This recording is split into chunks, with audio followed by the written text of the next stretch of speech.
Bonjour à tous, j'espère que vous allez bien. Je vous retrouve avec le sourire pour une nouvelle édition de mes vidéos dupes. Ce sont des vidéos que j'adore vous proposer. Je pense que ce sont même les vidéos que je préfère filmer.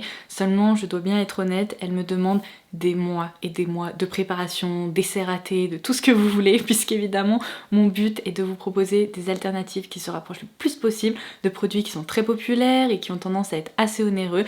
Seulement, je dois dire que je suis hyper fière de moi parce qu'aujourd'hui j'ai une sélection de pépites qui vont vraiment vous étonner. À ce stade là ce ne sont même pas des alternatives, ce sont littéralement les mêmes produits, donc j'imagine que ça devrait vous plaire puisque je vais vous permettre d'économiser pas mal de sous. Si vous appréciez ces vidéos, n'hésitez pas à liker celle-ci et n'hésitez pas également à vous abonner pour ne louper aucun futur contenu sur la chaîne. Je vous propose régulièrement des vidéos dupes, des crash tests, on parle de favoris, de mes découvertes, etc. Donc n'hésitez pas à nous rejoindre et c'est parti, on plonge tout de suite dans le vif du sujet. Vous allez peut-être reconnaître cette base de teint qui est proposée par la marque Milk Makeup. Il s'agit du Pore Eclipse Mattifying Primer. C'est pas évident à lire puisqu'on est sur du texte noir sur fond noir, mais c'est bon, je m'en suis sortie. C'est une base de teint qui est assez intéressante selon moi puisque sa texture déjà change de la plupart des bases de teint que j'ai eu l'occasion de tester jusqu'à aujourd'hui. On est sur une texture crème en eau qui est très fondante, qui va permettre d'hydrater le visage, qui a un effet vraiment rafraîchissant, c'est vraiment agréable à l'application, mais elle possède également d'autres bénéfices, c'est-à-dire qu'en plus d'hydrater, elle va aussi matifier grâce à des actifs qui permettent de contrôler les excès de sébum, et elle va flouter le grain de peau, mais de façon délicate. En plus, elle ne contient pas de silicone, elle est pas épaisse, bref, c'est vraiment une bonne base de teint. Seulement, si je me trompe pas, je crois qu'elle est vendue 36 € chez Sephora, donc elle est pas donnée non plus, surtout pour l'étape de la base de teint qui est parfois une étape qui a tendance à être optionnelle pour la plupart des consommateurs. Et bien si sa texture vous intrigue et que vous avez envie de retrouver les mêmes bénéfices, j'ai trouvé l'équivalent, mais parfait. Je ne vois quasiment aucune différence entre ces deux produits, seulement celui-ci coûte 7,50 €. Il s'agit de la base de teint Impossible Primer de chez Wet n Wild. Décidément, vous commencez à comprendre pourquoi Wet n Wild, c'est l'une de mes marques drugstore préférée. Cette base de teint, elle est bluffante. La seule différence que je peux observer, c'est qu'ici, comme je vous l'expliquais, on est sur une texture crème en eau qui a tendance à être un petit peu blanche, un peu lactée lorsqu'on la sort du flacon, enfin du tube, et ensuite dès qu'on l'applique, on est vraiment sur une texture complètement transparente, tandis que là, on part sur une base qui est déjà un peu transparente, un peu étrange, presque gélifiée, et qui évidemment, lorsqu'on l'étale, est aussi transparente. C'est vraiment la seule différence. On retrouve ce côté vraiment hydratant, très frais. On a l'impression, si vous voulez, de manipuler, ça va être très bizarre à dire, mais de l'eau solide qui se casse comme ça au contact de la peau. On retrouve le même effet fraîcheur, le même côté délicatement floutant, et cette base est également sans silicone, donc ce sont selon moi les mêmes produits, en tout cas en termes de sensorialité, de résultats, de bénéfices, c'est exactement la même chose. On a déjà eu l'occasion d'en discuter ensemble dans de précédentes vidéos Beauty News, j'imagine que vous devez être au courant, mais la marque Becca a complètement arrêté son activité. Il s'agissait d'une marque qui appartenait au groupe Estée Lauder. Alors le groupe a réalisé un petit tour de passe-passe, j'ai l'impression, puisqu'il y a certaines références incontournables chez Becca qui ont continué d'être produites mais sous la marque Smashbox, qui est aussi une marque qui appartient au groupe Estée Lauder, seulement il y a plein de références qui ont complètement disparu évidemment. Généralement un arrêt de marque ça entraîne la disparition de certains produits et il me semble que cette référence là fait partie de ces fameux produits disparus, seulement ça va peut-être vous rappeler quelque chose puisqu'on en avait parlé ensemble sur la chaîne, je l'avais testé et j'avais trouvé ça hyper intriguant. Il s'agit de la Hydra Mist Set and Refresh Powder. Alors mon full size il est terminé depuis très longtemps et je sais pas par quel miracle j'ai réussi à retrouver cette petite miniature dans mes tiroirs, mais pour le petit topo rapide, il s'agit d'une poudre de fixation qui est très fine et sa particularité c'est que lorsqu'on l'applique en fait avec son pinceau par exemple, on a une sensation mais hors du commun parce qu'on a l'impression d'appliquer de l'eau sur le visage alors que c'est vraiment de la poudre. Il y a ce côté rafraîchissant, très léger, presque hydratant qui est absolument pas commun pour une poudre. C'est généralement pas trop l'expérience qu'on a tendance à vivre lorsqu'on applique de la poudre, mais je dois dire que cette innovation, cette technologie était hyper intrigante. Et très récemment, dans une vidéo dédiée à la K-Beauty, on a découvert cette poudre ensemble et vous savez quoi? C'est littéralement la même chose, la même technologie, la même sensation sur la peau et j'ai eu vraiment cette impression de déjà vu qui s'est vraiment confirmée lorsque j'ai testé cette Oil Capture Cooling Powder de chez Peripera. Donc si par hasard vous vous souvenez de ce produit BK et qu'il vous manque, sachez que vous avez aujourd'hui une alternative en plus à moindre coût en K-Beauty qui est hyper réussie. La seule chose avec ces poudres, c'est qu'il ne faut surtout pas les ouvrir et les laisser de côté pendant 6 mois parce que justement cette caractéristique très fraîche à l'application, un peu ce côté aqueux, va complètement disparaître. La poudre va perdre ses propriétés rafraîchissantes. Donc si par exemple vous décidez de craquer sur cette poudre, lorsque vous l'ouvrez, il faut vraiment l'utiliser quasi quotidiennement ou très régulièrement les semaines qui suivent pour profiter de cet effet frais, mais c'est hyper agréable et j'ai envie de vous dire pendant le printemps-été, lorsqu'il fait chaud, c'est particulièrement sympa. Donc c'est à tester, c'est vraiment un produit assez unique et je suis ravie d'avoir une alternative, enfin un dupe à vous proposer. Puisque je vous parlais de la marque BK, vous allez peut-être reconnaître ce produit qui faisait vraiment partie des best-sellers et d'ailleurs c'est l'une des références qui a été produite par Smashbox après l'arrêt de la marque BK. Donc il s'agit du Under Eye Brightening Corrector. C'est un produit qui était hyper apprécié, tout simplement parce qu'il permet vraiment d'apporter de l'éclat au niveau de la zone du contour de l'œil. C'est hyper pratique si vous avez des cernes, si vous avez cette zone qui est un peu plus foncée ou si vous avez un regard fatigué, ça change complètement le regard. Et récemment, Catrice a lancé un produit qui est identique, mais vraiment identique en tout point. Et je dirais même que cette nouveauté est presque un petit peu plus réussie que la version d'origine puisque j'ai toujours trouvé que ce correcteur chez BK était un tout petit peu épais et parfois il avait tendance à filer et à se sentir sous les yeux alors que là on est sur, non mais c'est dingue, c'est la même chose, sur une crème qui est assez légère, qui apporte une luminosité mais phénoménale, exactement comme le faisait le produit BK, seulement on retrouve pas cette épaisseur de la crème si vous voulez. C'est vraiment très léger à appliquer, ça s'étale comme ça au doigt très facilement, ça ne modifie pas la texture par exemple de l'anti-cerne que vous appliquez par-dessus et c'est hyper joli. Donc ça s'appelle le Under Eye Brightener.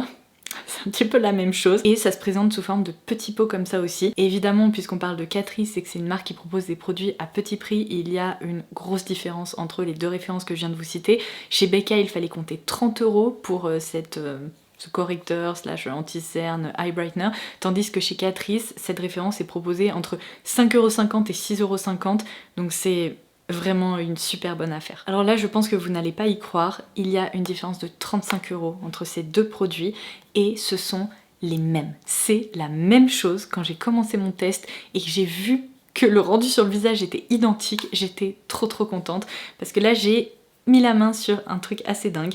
Charlotte Tilbury a décliné sa poudre Airbrush Flawless Finish, ouais c'est ça, dans cette version Brightening qui est en fait l'équivalent d'une poudre cristal, c'est-à-dire que la poudre semble être blanche comme ça, seulement lorsqu'on l'applique sur le visage, elle se transforme en poudre transparente qui permet juste de fixer, de parfaire le teint et j'ai cette alternative ou ce dupe parfait à vous proposer. C'est de nouveau un produit de la K-Beauty, c'est la marque Too Cool for School qui propose dans sa gamme Art Class une nouvelle poudre qui est identique, mais vraiment identique. Je porte donc la version Charlotte Tilbury de ce côté de mon visage et ce dupe de l'autre côté. Je ne vois aucune différence. En termes de texture, de rendu, de bénéfice, c'est la même chose. Donc si vous appréciez ces poudres de fixation qui sont très légères, qui permettent de matifier, mais qui ne sont pas épaisses sur le visage, vous devriez vraiment tester cette version-là, qui vous permettra sur le long terme d'économiser beaucoup d'argent. Alors ensuite je passe à la marque ELF qui nous propose en ce moment un nombre de dupes assez incroyable. À ce niveau-là c'est complètement assumé, ils copient on va dire des produits d'autres marques, seulement profitons-en parce que ce sont des produits qui coûtent beaucoup moins cher et qui se défendent très très bien. D'ailleurs sur le site ELF Europe, puisqu'à chaque fois je commande sur ce site, je reçois souvent la question et il n'y a jamais de frais de douane et j'hallucine parce qu'à chaque fois que je passe ma commande, il y a des avantages dans tous les sens. J'avais créé un compte il y a quelques mois et alors on cumule des points, mais pas genre 2 points par-ci par-là, non non, dès qu'on passe une commande, après on a des avantages pour la prochaine commande, on a des réductions qui s'appliquent dans le panier ou alors des cadeaux, des produits full size qui sont ajoutés dans notre colis et à chaque fois je me dis mais comment ils font, parce que genre je commande pour je sais pas 25 ou 30 euros et j'ai l'impression de recevoir 2 fois plus que ce que j'aurais dû recevoir, enfin bref c'est un autre sujet. Mais du coup pour revenir à ce dupe, on l'avait déjà mentionné dans une précédente vidéo, le mascara Lash and Roll qui fait partie de leur nouveauté, c'est le dupe parfait du Roller Lash de chez Benefit. Ça faisait longtemps que j'avais pas testé ce mascara et je crois que quand je l'avais mentionné dans mes vidéos, je l'ai confondu avec une autre référence chez Benefit qui me faisait un petit peu mal en fait au niveau des yeux quand j'appliquais le mascara parce que la brosse était beaucoup plus rigide. Seulement là j'ai la petite version miniature parce que j'ai voulu les comparer et c'est la même chose, mais vraiment jusqu'au design de la brosse c'est hallucinant. Vous allez le voir au niveau des zooms, on est sur une brosse avec des picots plastiques qui est légèrement recourbée, qui permet de coiffer les cils et le rendu est exactement le même. Mais dans l'ensemble, je pense qu'on peut constater à quel point ce mascara est allongeant, il permet de bien coiffer, de bien séparer les cils et pour le quotidien, c'est pas un mascara à effet waouh, volume, extra noir, etc. Seulement, il est tellement fluffy, il permet vraiment de très bien recourber les cils et cette longueur elle reste toute la journée que moi c'est exactement ce que j'aime et ce que je recherche.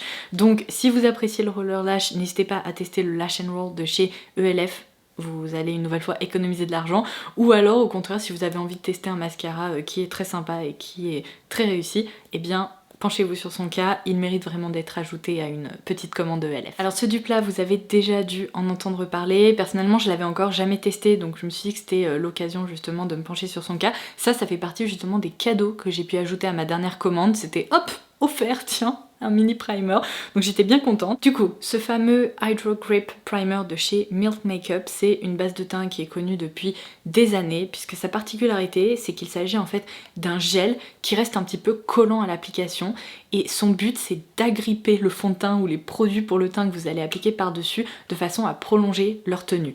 Et je dois dire que l'effet est un peu spécial, c'est pas très agréable d'appliquer un truc un peu collant comme ça sur le visage, seulement ça disparaît complètement une fois qu'on applique d'autres produits, du coup c'est pas une base qu'on porterait seule, mais c'est efficace, ça fonctionne, et notamment si vous avez envie de conserver une certaine couvrance tout au long de la journée, ça peut être à envisager, seulement aujourd'hui j'ai du mal à comprendre qui mettrait, combien c'est 32 € dans cette base Milk, tout en sachant qu'il existe un dupe qui coûte 11 € pour la version full size chez ELF. C'est vraiment un peu la même texture, il n'y a que la couleur qui change un peu, là on est sur un petit vert comme ça, là c'est un petit peu plus bleu lagon, mais même effet, même bénéfice, même sensorialité, donc c'est quand même à garder en tête. Et alors je passe à ce qui doit être mon dupe préféré du moment, je n'arrête pas de m'en servir, ce produit m'a complètement bluffé et il mérite vraiment qu'on se penche sur son cas. Il s'agit de l'alternative parfaite. Ces deux produits sont selon moi absolument identiques, du Glow Screen de la marque Supergoop. C'est une marque qui est franchement pas donnée, mais cette crème solaire là, elle est géniale parce qu'en fait elle permet de protéger votre peau des rayons UV, il y a un SPF de 30 à l'intérieur, seulement elle fait aussi office de base de teint lumineuse, elle apporte un vrai glow sur la peau. J'ai toujours adoré cette référence, seulement je me suis jamais résolue à acheter le full size parce que c'est une crème solaire qui est vraiment pas donnée, et la crème solaire je m'en sers tous les jours, c'est un produit qui peut très vite coûter cher lorsqu'on le rachète, et alors là, trop contente, ELF a lancé le même produit comme je vous l'expliquais. Il s'agit de... alors il y a plein d'indications sur le packaging, en gros je crois qu'il s'agit du Wow Glow, pareil, SPF 30, même bénéfice, c'est vraiment la crème solaire qui va faire office de base de teint ultra glowy. Petit conseil, elle ne se porte pas vraiment seule parce que sinon vous allez un peu ressembler à un robot métallique tellement il y a un éclat qui est déposé sur le visage. Seulement en dessous de produit teint, c'est magnifique, c'est vraiment magnifique. Ça donne un aspect de peau en très bonne santé, ultra lumineuse et c'est assez angélique, j'adore. Ensuite, je passe à un dupe dans la catégorie eyeliner feutre. Vous connaissez ma passion pour la marque Natasha Denona. Seulement, je dois bien vous avouer que quitte à économiser des sous et me faire plaisir et acheter un produit de la marque, je préfère que ce soit une palette ou un produit qui sorte un petit peu de l'ordinaire plutôt qu'un eyeliner feutre noir. Déjà parce qu'il y a plein de références que j'adore dans cette catégorie et qui coûtent beaucoup moins cher. Mais là, je dois dire que j'ai été assez impressionnée parce que j'ai trouvé un dupe qui est quasi parfait, qui se comporte exactement de la même façon, donc je me suis dit que j'allais le mentionner. Donc on commence par le Microblade Liquid Liner donc de chez Natasha Denona. Je porte cet eyeliner sur cet œil là. Ce qui est problématique avec les eyeliners feutres, c'est que souvent la texture n'est pas assez noire, elle finit par être un peu gris anthracite, ou alors elle se transfère, ou alors on a une pointe qui n'est pas assez précise, qui permet pas de réaliser de jolis traits bien graphiques, etc. Et là je dois dire que cet eyeliner répond à tous mes critères, il est vraiment très réussi, très sympa, il tient bien, mais quand je vois qu'il y a une alternative chez Maybelline à moindre coût, eh bien j'aurais tendance à vous recommander le produit Maybelline. Il s'agit du nouveau Tattoo Liner que je trouve très réussi parce que, comme vous pouvez l'observer sur cet œil là, il est tout aussi noir, tout aussi précis. Je dirais que la seule différence que je constate, c'est que la pointe là de feutre est légèrement plus flexible, mais franchement c'est un détail. Je trouve qu'à l'application on ne voit strictement aucune différence, donc ça c'est aussi un dupe à envisager. Après des mois et des mois, si ce n'est des années de recherche de dupes pour ce cream bronzer de chez Fenty, ça y est, je l'ai trouvé. Et vous savez quoi, c'est un produit pour lequel j'avais eu un coup de cœur dans une vidéo crash test avec vous, et en fait j'avais pas fait le rapprochement, et c'est en préparant cette vidéo dupe que j'ai commencé à m'en servir, vous savez, sur une joue, sur l'autre, à faire des swatchs, etc., que je me suis dit mais c'est la même chose en fait, enfin presque. Du coup, on a juste ici le cream bronzer de Fenty dans la teinte Butter Biscuit, qui est la teinte numéro 2. Je vais vous mettre le dupe à côté, qui est un produit de la marque Révolution ou Makeup Révolution. Je sais jamais comment appeler cette marque, j'ai l'impression qu'à chaque fois ils changent de nom. Mais du coup, là c'est le Ultra Cream Bronzer dans la teinte Light. Non mais la teinte est quasi identiques. Franchement, à chaque fois que je les mets l'un à côté de l'autre, j'ai du mal à me souvenir de qui est qui. Et en termes de texture, c'est la même chose. Je dirais juste que j'ai tendance à préférer ce bronzer crème là parce que sa texture est légèrement plus crémeuse et elle a tendance à se répartir avec un petit peu plus de facilité. Tandis que le bronzer crème de chez Fenty, selon comment on l'applique ou avec quel pinceau, parfois il peut être un petit peu plus dur à manier. Donc en vrai, mon cœur penche sur le produit qui est beaucoup moins cher. Mais si vous appréciez ce bronzer crème, envisagez celui-ci parce que je suis sûre que vous allez l'adorer. C'est quasiment, vraiment quasiment la même chose. Là, je porte le Fenty ici, le Makeup Revolution ici et on ne voit strictement aucune différence. Même la teinte, encore une fois, est quasi identique. Et alors on arrive déjà à la fin de cette vidéo, je vais vous parler du dernier dupe, mais je suis pas peu fière de l'avoir déniché puisque je n'ai plus la version originale de ces produits. Je crois qu'on en avait parlé il y a au moins 1 an ou 1 an et demi sur la chaîne. Il s'agissait de cette gamme là au sein de la marque Redken. C'est une gamme de produits qui a été développée pour réparer les ponts cassés à l'intérieur de la fibre capillaire. Depuis qu'Olaplex a lancé tous ces produits vraiment pour restaurer la chevelure, la réparer à l'intérieur, etc. Il y a plein de marques qui se sont lancées sur ce créneau et Redken a lancé justement cette gamme à base d'acide citrique. Et vous savez quoi? Lorsque j'ai vu que L'Oréal Paris lançait cette gamme qui s'appelle Bond Repair, je me suis dit mais ça me rappelle quelque chose, donc j'ai commandé ces produits et je me suis dit ça y est, je me souviens, ce sont des dupes mais quasi identiques de cette gamme chez Redken. Je l'ai jamais racheté même si je me souviens que j'avais passé un bon moment, la texture, la sensorialité et l'efficacité étaient plutôt au rendez-vous.